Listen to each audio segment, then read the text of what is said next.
Good afternoon. Today we are marking President Donald Trump's 500th day in office and his unprecedented success on behalf of all Americans at home and abroad. Since taking office, the president has strengthened American leadership, security, prosperity, and accountability. And as we saw from Friday's jobs report, our economy is stronger, Americans are optimistic, and business is booming. When the president predicted 3% economic growth, a number of economists didn't take him seriously, including President Obama's director of the National Economic Council and Moody's chief economist. The economy has now grown by 2.8% during the first 4 full quarters of this administration, and we believe we are well on our way to reaching the level of growth the president has predicted. The American people do not believe this strong economy is fantasy or unrealistic. Just as he promised, President Trump believes in the American people and is putting them first in every decision. On North Korea, we are actively preparing for the June 12th summit between the president and the North Korean leader. The advance team in Singapore is finalizing logistical preparations and will remain in place until the summit begins. In the DMZ, the U.S. ambassador's delegation continues diplomatic negotiations with the North Korean delegation. Discussions have been very positive and significant progress has been made.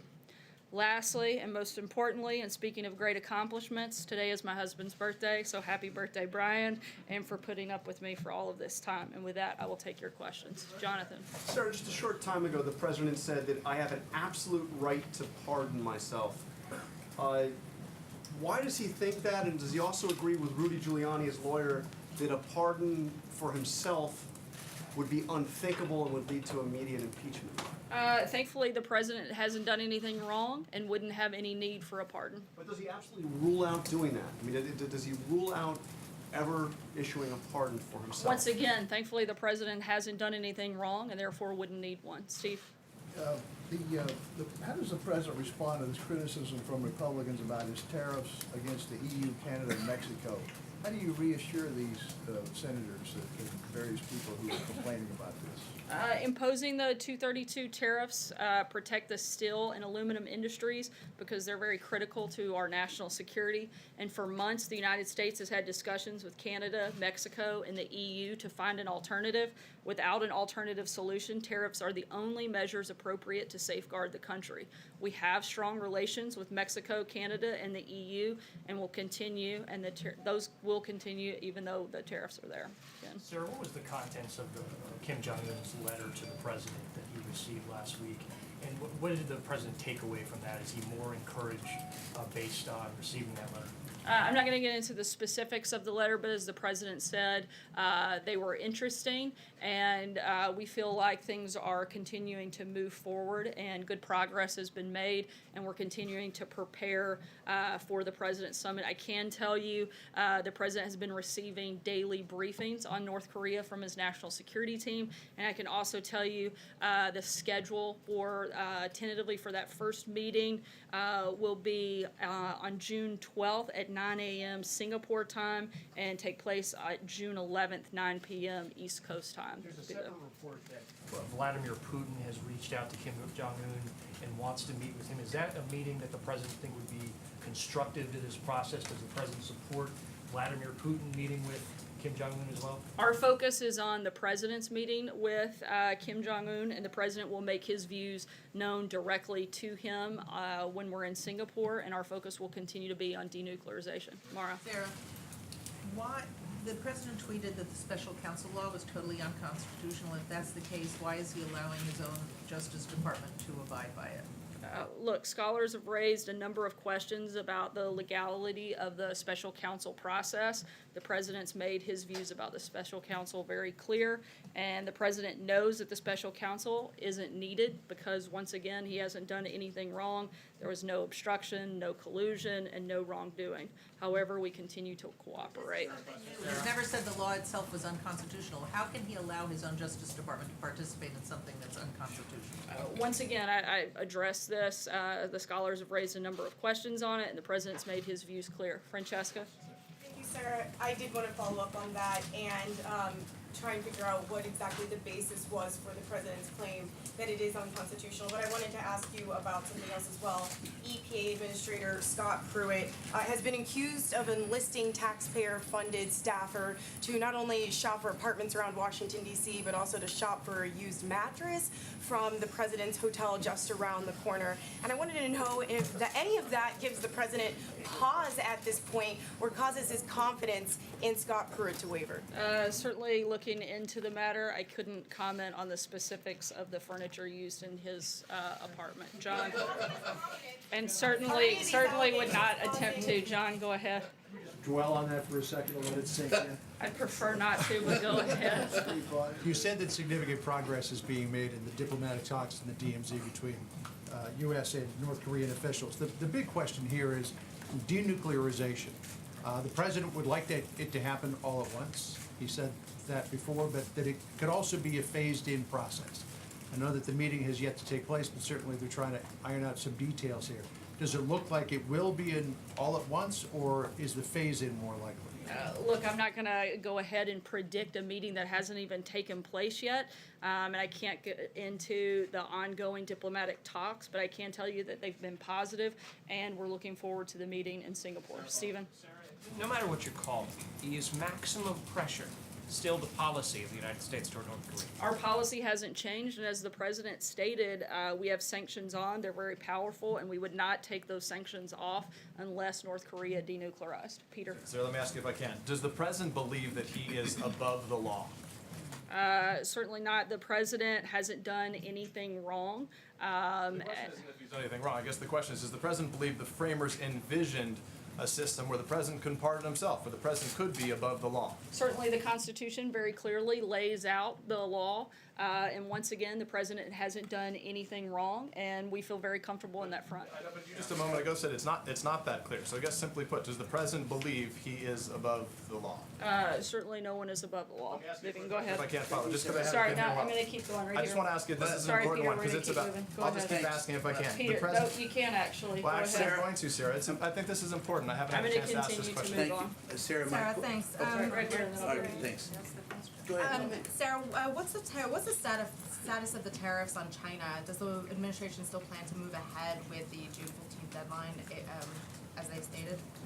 President Trump is taking steps to continue to reform the dysfunctional trade system that currently harms American workers and businesses, and the president is taking steps to protect U.S. technology and intellectual property from China's discriminatory and burdensome trade practices. We're going to continue in those negotiations. As you know, I put out a statement earlier this morning that those conversations continue. Brian, we're going to keep moving. Go ahead, Thank you. Brian. Two quick questions. One, I've asked this before, is there any chance we could ever see the president come out here and take some questions from us in this briefing room? And secondly, has anyone in this administration ever asked the president, last week you had on your agenda, you had an agenda where you had lower jobs coming out, lower unemployment coming out, and you also had the Second Chance Act, I think it was. And instead of those, we had to respond to presidential tweets. Has anybody ever in this administration asked him to back away from Twitter just for a day? On the first question, certainly you guys would be the first to know if the president comes out here, but thankfully he does address the press in a number of ways and in a number of venues, and we'll see if it happens here, and we'll certainly let you know.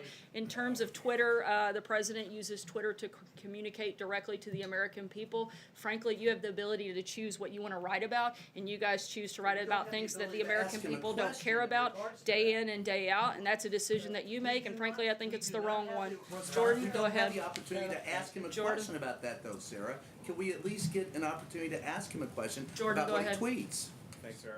I want to ask you about the lawyer's letter to the special counsel. You said last August that the president did not dictate the statement about the Trump Tower meeting during the campaign, but the lawyers wrote to the special counsel that the president did dictate that statement. What's the reason for that discrepancy? Like you said, this is from a letter from the outside counsel, and I directed them to answer that question. Deborah. Wrong information.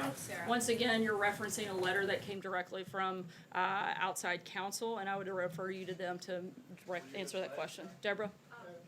After Kim Kardashian's visit, thanks, Sarah, is President Trump considering a commutation for Alice Johnson, who already has served 21 years of a life without parole sentence? The president's considering a number of different pardons and commutations, and when we have an announcement on that, we'll certainly let you guys know. John? Thanks a lot, Sarah. Since Robert Mueller was named the special counsel over a year ago, the president's team, his legal team, the Justice Department has never challenged the constitutionality of the special counsel. And yet the president today is doing just that. Why hasn't either the Justice Department or the president's legal team challenged the constitutionality? They have the right to do so in federal court, and yet they haven't done so. Again, scholars have raised a number of questions about the legality. But specifically, those two entities have not done it. The president's own lawyers have not done it, Sarah, and they can do so. You would have to ask them. I'm not here to speak on behalf of the outside counsel. What about the Justice Department? Can you speak on behalf of the Justice I would Department? refer you to the Justice Department. They have a pretty large comms team. They'd be happy to answer those questions. Steve? Sarah, I'm wondering if the White House stands by the comments that were made by the U.S. ambassador to Germany, who said that he was backing anti-establishment conservatives to take power in Europe. Seems like a very unusual thing for a U.S. diplomat to say towards friendly countries. I don't have any updates on that front at this point. Blake? Let me ask you, turn your attention back to trade for the farmers out there who care less about the politics, who have to run a business every day. There was a farmer in Iowa who told one of our crews out there this morning, he said, it's hard to know which way to jump right now. As in, they don't know what decisions they should make for their businesses because of what is playing out here in Washington, here in China, NAFTA negotiations as well. What would you tell those folks out there who are trying to run these businesses, who are trying to make a decision on which way to jump right now? Certainly, the president is trying to do everything he can to protect American farmers, American businesses, and he is negotiating with a number of countries, but also the president wants to make sure that we're ending unfair trade practices. The president has said that he wants to help protect farmers, and we're looking at a number of different ways to do that, and we're going to continue that throughout this process. Peter? Peter, sorry, Blake, I'm going to keep going. Peter? Sorry, Sarah, I just want to come back. In August, you said he certainly didn't dictate the statement. I wonder if you could tell us the basis of your comment when you made that in August, and do you think that still stands? Is that still operative statement, or do you retract that? Once again, this is a reference back to a letter from the outside counsel. I understand, but it's also pertaining to a letter from the president's outside counsel, and therefore I can't answer, and I would direct you to them. What was your basis for saying it in August, though? Once again, I'm not going to get into a back and forth, and I would encourage you to reach out to the outside counsel. Jim? Sir, Rudy Giuliani, the president's outside lawyer, said to the Huffington Post, in no case can he be subpoenaed or indicted. I don't know how you can indict while he's in office, no matter what it is. If he shot James Comey, he'd be impeached the next day. Impeach him, and then you can do whatever you want to him. Is that appropriate language coming from the president's outside lawyer? Are you talking about the president shooting Jim Comey in that fashion? You would have to ask Rudy Giuliani about his specific comments, but thankfully the president hasn't done anything wrong, and so we feel very comfortable in that. Josh? Go ahead, Josh. If I could ask a follow-up Sorry, question. I'm gonna keep going. If I could Josh, ask a follow-up go ahead. question, who are these? Not today, Jim. Go ahead, Others Josh. have had follow-up questions. They haven't actually. Go ahead, Josh. They have had follow-up questions. If I could ask who these legal scholars are that you are I'm going to citing, direct the that would be question to great. Josh. Go ahead. If you're saying the one thing from the podium, that it wasn't dictated by the president, and his lawyers are saying something entirely different, contradicting you, how are we supposed to know what to believe? How can we believe what you're saying from the podium if his lawyers are saying it's entirely inaccurate? Once again, I can't comment on a letter from the president's outside counsel. I direct you to them to answer it. John? But Sarah, the words are literally, you said he did not dictate. The lawyer said he did.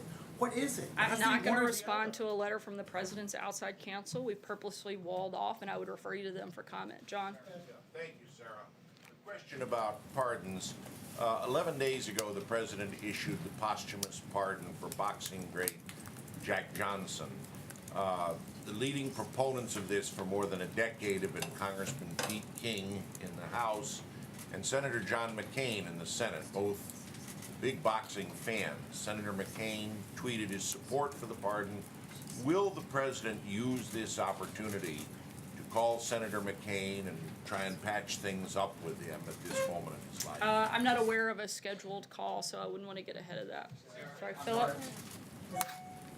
Sarah, thank you. I just want to check something with you. What in the tariffs that were imposed against Canada reinforced the U.S. national security? I'm sorry, what was the last part of the question? You know, the tariffs that were imposed against Canada, aluminum and steel, what in that reinforced the U.S. national security? In what form the U.S. feels more secure now that Canada has been targeted by tariffs? The president feels strongly that the steel and aluminum industries are critical to our national security and our ability to protect ourselves. And that would be that reference point in the 232. Hallie? Sarah, thanks. The special counsel didn't seem so unconstitutional when the president was calling on one to investigate his political opponent during the campaign. So is it only unconstitutional if the president doesn't like it?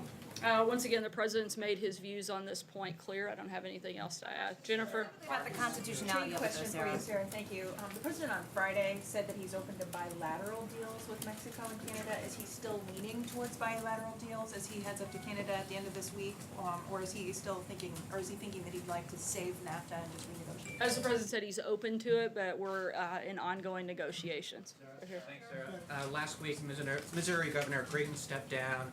Did President Trump or anyone at the White House ever reach out to encourage him to step down? I'm not aware of any conversations directly with the president or with anyone here at the White House. So why not, considering he's the leader of the party? Certainly, we were aware of the issue and felt that this was a decision to be made by the people of Missouri and a local issue. April? Sarah just said the president hasn't done anything wrong and wouldn't need a pardon, but he said in his tweet that he has the absolute right to pardon himself. Does he assume that special counsel will find him guilty of something? No, because he hasn't done anything wrong. But he said in his tweet that he could pardon himself, so it seems to be an assumption that that Mueller will find him wrong for something, and if so, what would it be? It seems like it would be a completely wrong assumption. The president hasn't done anything wrong. I'm not sure how else I can answer that question. Two questions on the Justice Department and pardons. For example, the Office of Legal Counsel has said that the president can't actually pardon himself. Does the president request a new opinion that may inform his tweet today? And also, there are some concerns about whether the president is still fielding those traditional pardon recommendations from the Justice Department. Some people are concerned that instead of relying on the Justice Department, he's relying on sort of rich and famous people to recommend pardons. The president looks at each case individually to see if something wrong has been done or whether mercy should be given. That's what he's done, and that's what he'll continue to do in the future. He has the authority to make that decision and has. On OLC, has he asked for a new OLC opinion? I'm sorry, has he asked for a new OLC opinion on the pardon power? I'm not aware of an ask or a recommendation, but certainly would reiterate the fact that the president hasn't done anything wrong. Thank you. What does the president think is his top foreign policy achievement in the first 500 days? I think that there have been a number of major foreign policy achievements. Certainly, I think the strengthening of relationships with a number of foreign leaders. I think that the conversation that we're looking forward to having here in the next couple of weeks is certainly a step in the right direction. Moving the embassy in Israel would certainly be on that list, being tough on Russia, being tough on trade, and making sure that countries that have engaged in unfair trade practices are held accountable. Those are just a few, but certainly I think the list is quite lengthy, and we'd be happy to provide some more details. Sarah, can you give us a little bit more background on the pardon process? Is there a process in place at this White House to review pardons? And how did the pardon ideas of Rod Blagojevich and Martha Stewart come up? Is it simply a matter of who can gain the president's ear in order to get a pardon process? Or is there an attorney here in the White House through which these requests are funneled through, which eventually make their way up to the president? Certainly there are a number of attorneys here at the White House, and they review these matters, but ultimately the president looks at each of these cases individually and makes that decision as he has the right to do so. Take one last question. Eamon? Thank you, Sarah. I wanted to ask you about the president's call today with Theresa May, the Prime Minister of Great Britain, who said that the president's tariffs on the EU were, quote, unjustified and deeply disappointing, according to the British readout of their phone call today. That's what she said to the president. How did the president respond to that? The president feels very confident in his decision and will continue to make sure that the unfair trade practices that have gone on for decades do not continue, and that he's protecting the interest of American workers and American businesses. Thanks, guys. We'll see you tomorrow. I love a long briefing sometimes here.